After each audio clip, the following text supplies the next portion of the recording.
Here to speak on the issues earlier talked about, the forceful retirements of military officers, is Arise News analyst Frank Tetia joining us tonight. Good, as always, to see you. Well, listening to retired Group Captain Sadiq Shehu there, he questioned the rationale behind having so many generals in the Nigerian military. You might want to touch on that. But what do you make of this order, I mean, from the military, giving generals, up to Monday to pick up their forms, their retirement, voluntary retirement forms, giving them up to Monday, for the simple reason that a few, soldiers have been appointed as service chiefs, and so this number of generals, over 100 of them, have to be sacrificed. What's the really rationale behind this? Oh, what rationale? The defense headquarters struggled to give a rationale. That is, there is a long-standing military tradition. What long-standing military tradition? You asked a very interesting question, that why do we have quite a number of generals? I will answer that because as a boy growing up in 1983-84, I recall that there were only two major generals when the army took over. I think Major General Buhari and then Major General Donkat Bali.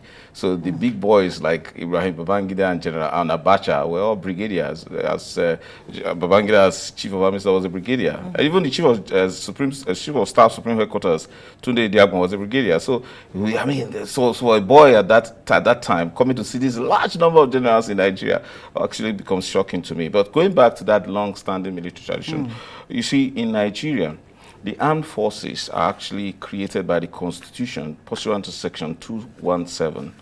And the provision of the Constitution also recommends that the National Assembly makes a law for the management and administration of the armed forces. To pursuant to that, the Armed Forces Act was actually enacted.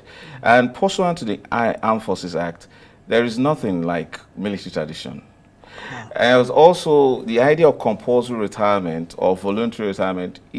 That idea is unknown to the governance of our armed forces. Where is it coming from? So you're talking about a military tradition that is now superior to Nigeria's constitution and the law that regulates the Nigerian army? So that's not to even talk about, not necessarily the army alone, armed forces. Let me be very broad, Yeah. And again, it goes with a lot of implications when you do this. And because it hasn't often been challenged, then we think it's right.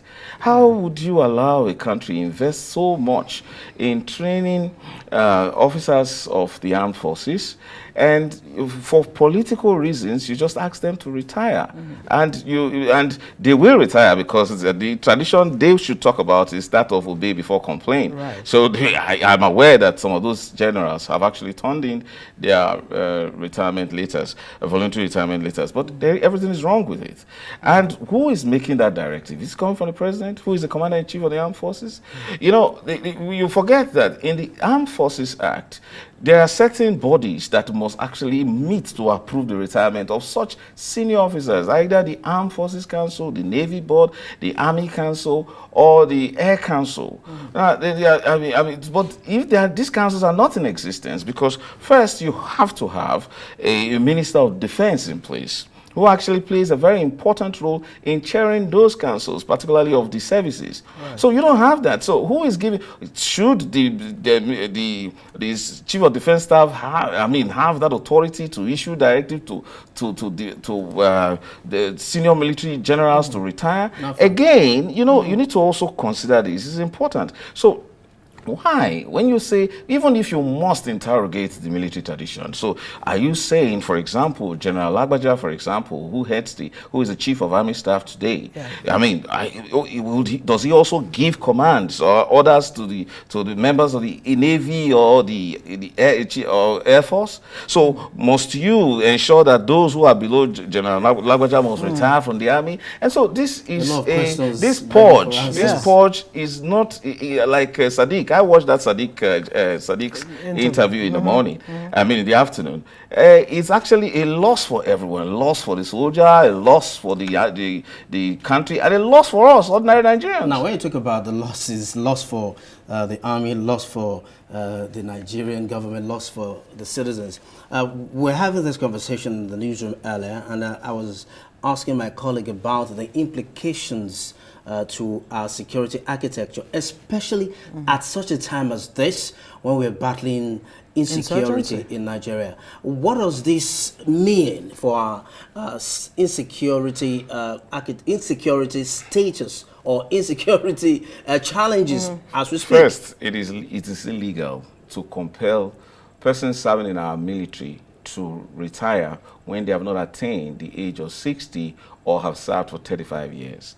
And the president must appreciate this, that if there is a long-standing military tradition, I'll deal with the insecurity issue you've raised, but this is quite important and sad because it hasn't been challenged. This tradition has become so long, and this kind of purge is costing us so much in every way, including insecurity. Now, you just appointed service chiefs. What you have done, even if he were to be of the same rank with his classmates, you've just elevated him by 1 star. He's ahead of them. So there is no question about the idea of a tradition that he will give an order and one certain general will not obey. He will be that general will be court-martialed according to the Armed Forces Act. So that's not tenable. It is wrong. And so when you say insecurity, the insecurity now starts for insecure individuals who now man these services. Doesn't mean that they are afraid that their classmates will do courtsmates will do one thing or the other, will check them. No, you don't have to be personally insecure. Now, dealing with insecurity generally, you look at the armed forces of countries that are strong. You look at the generals, wither beaten. You see them, you know that these guys are tested. But you see our generals are looking very fine and refined, looking very, very, very polished. I mean, I'm not saying that. Well, I'm not saying that there's anything wrong with that. But look at those who are retired. Look at General Henry Yola, who comes on air all the time. Fine-looking young man. Why should that kind of general be retired, for goodness sake? When he was involved in one sort of command or the other, fighting insurgency, very important command.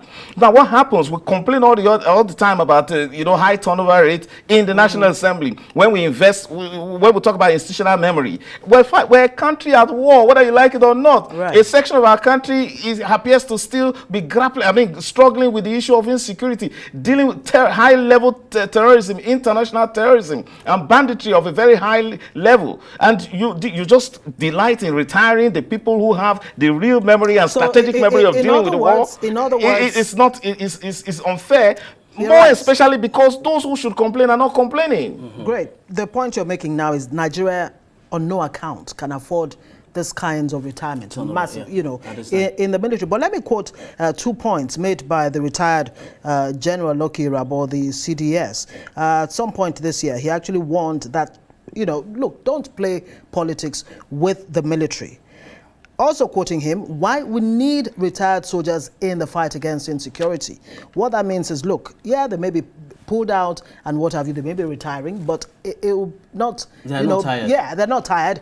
And yes, and it will not be to Nigeria's advantage not to, explore the experiences that these people have had. 37 years, that's no mean feat, and all of that. Very, very important. Indeed. And to also now think that when you look at the high cost of maintaining military officers who are retired, you think it's a joke?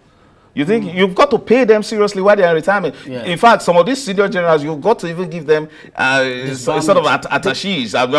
What do you call them? Orderlies and the rest of them. You have to still fund them for what? For doing nothing? So the long-standing military tradition has to be checked. I recall, and this should be checked, General Tukur Buratai was of the Corps 29, regular Corps 29.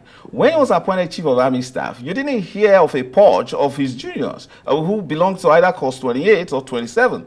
So there was a mastery in managing it. And I think Tukur Buratai had a very long-standing time as the Chief of Army Staff where there were no issues of, command and control, problems. So I think that we need to revisit it. I raised the issue of those who should complain.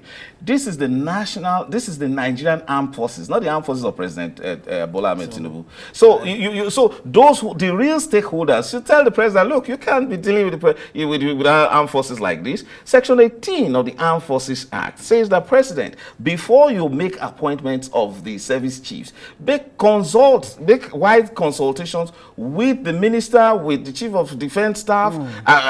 But we see a situation where we didn't have a minister of defense, we didn't have a chief of defense staff, but the president goes ahead, even though if you look at what Section 18 says, that nobody should dare inquire from the president whether or not he consulted these persons. But the point is that these persons must be on ground. I had expected the governors, because there was a new dimension when governors rose when Nigerians were suffering because of the Naira change and all that. The governors should have called the president to order and said, please, you've got to recall that these, because the Nigerian Armed Forces, I can attest to this, truly represents national character in this country. To that extent, the governor should have called the president and said, please, you just can't retire this large number of persons that are meant to secure Nigeria. You have to have another look at it. Did this order come from the president? Did the CDS, is the CDS now exalting the military tradition above Nigerian law? We're told the orders actually came from the military. And you also have to bear in mind the debarment allowance that needs to be paid to all of them, right? Yeah. Signed by President Buhari in 2017. Time will not permit us to talk unfortunately. About the debarment allowance and all that. Yeah. But he mentioned the fact that they still have to be funded anyway. So of course they have to be. Yeah. Thank you, Frank Tete, for coming on Newsnight tonight.